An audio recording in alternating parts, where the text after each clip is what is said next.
I'm Troy Hazard. I'm an alien with extraordinary ability. So really? Yes, So that's exactly that's the title on my visa. Alien with extraordinary ability. Wow. So there you go. Who approves that? Try to have a go at me now. Come on. Who did you peddle that to? I speak at 50 or 60 franchise or multiple outlet conferences like this a year. I did 3 this week here in Vegas. And the thing that disappoints me the most is that I know you're going to come here and you're going to catch up with your mates and you're going to have a good time, and that's fantastic. But are you going to get really deep and vulnerable with each other and really help each other out as peers? It's about the 7,000 people that are in this room that's going to make a difference to your life in the next couple of days. Because here's the deal. The smart guys aren't on stage. Give me just step off for a minute.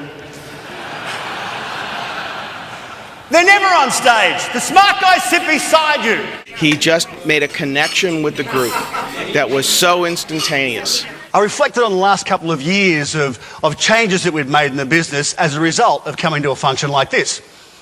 And I went very quickly to a dark place, because what I realised was that I got back from a number of these functions, I'd made a number of changes in the business, but none of them stuck. What had happened?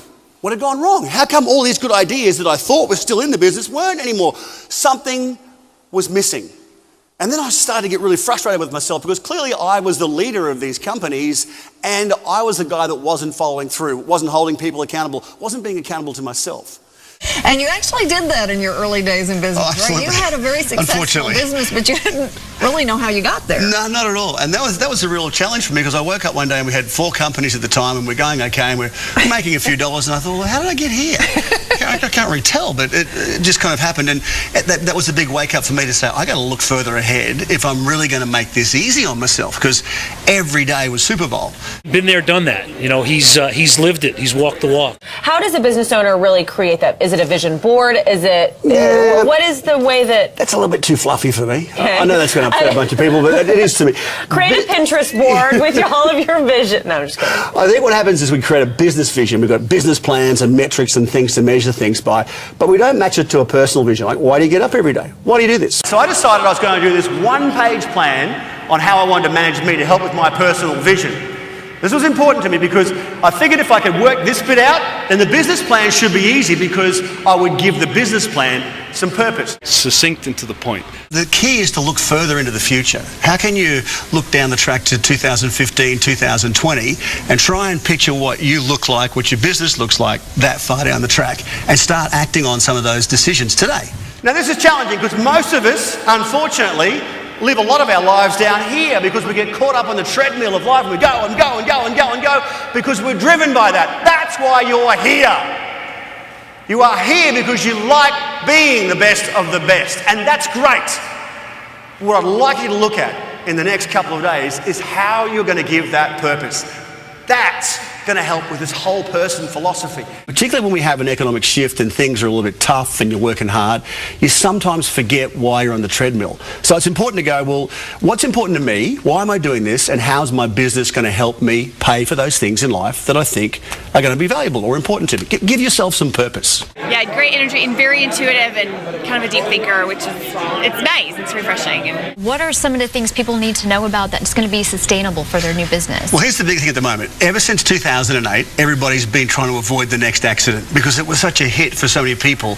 They're worried about whether it's going to come around again, and the answer is it will. Stop trying to avoid the accident and start focusing on winning the race. He said, you know what happens in turn 1 because you intuitively and instinctively take it. You've taken that turn 10,000 times over the last 10 years. You know what to do, where to brake, where to accelerate, how to hit the corner.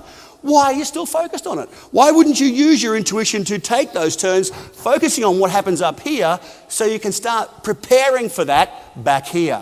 I want you thinking about turn 4 when you go into turn 1. Get more vision. And then all of a sudden it struck me. That's exactly what the problem was in the business. He's so inspirational. He rocks for small business. What are we trying to anticipate to make sure we're successful no matter what? Well, if you've got vision in your business, then you'll start to anticipate what's going to happen to it based on the economic cycle and the business cycle you're in. But more importantly, what we're going to do is start anticipating what our customers want from us in business. I want you to emotionally connect with each and every one of these individuals. He said, what should I say to them? Do you want me to ask them what they want of us? I said, no. I want you to find out what they don't even realize they want from us and give it to them today. He said, what? I said, I don't want you just to exceed their expectations. I want you to anticipate their expectations and deliver on that well before they even think they need it from us. It really connected for me on a personal level on the things that I need to change. It's consistent. They know it. It's coming. It's happening. That's just the way we do things around here. That is our DNA. Walk out of this room. Take those business cards. Have those conversations. Write that plan. Find those 30 minutes and make a commitment to make a change with the fantastic information you are about to receive at this year's annual meeting. Thanks for sharing half an hour of your life with me.